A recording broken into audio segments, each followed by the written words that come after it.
ಕೊಪ್ಪಳ ಲೋಕಸಭಾ ಕ್ಷೇತ್ರದ ಸಂಸದ ಕರಡಿ ಸಂಗಣ್ಣ ಅವರ ನಿವಾಸಕ್ಕೆ ಶಾಸಕ ಹಾಗೂ ಕಾಂಗ್ರೆಸ್ಸಿನ ಹಿರಿಯ ನಾಯಕ ಲಕ್ಷ್ಮಣ ಸವದಿ ಇಂದು ಭೇಟಿ ನೀಡಿದರು.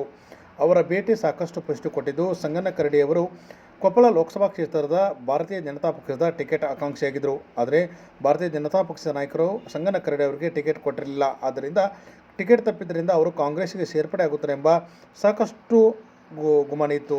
ನಂತರ ಇಂದು ಸವದಿ ಅವರ ಭೇಟಿ ನಂತರ ಸಾಕಷ್ಟು ಅದಕ್ಕೆ ಪುಷ್ಟಿ ಕೊಟ್ಟಿವೆ.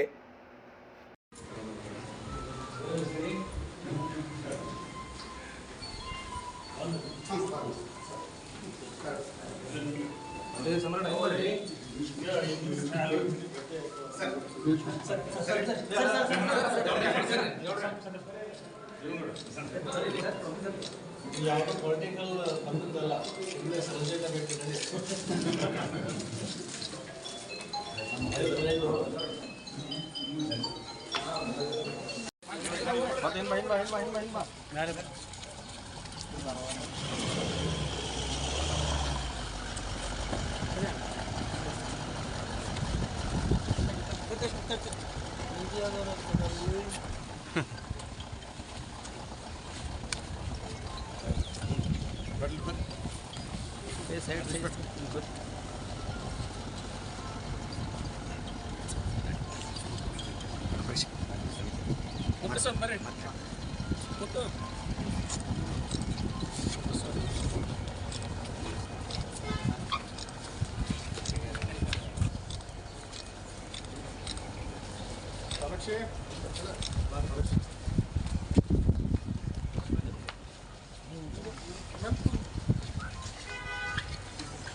ಹೋಗ್ಬಿಡ್ತಾರೆ.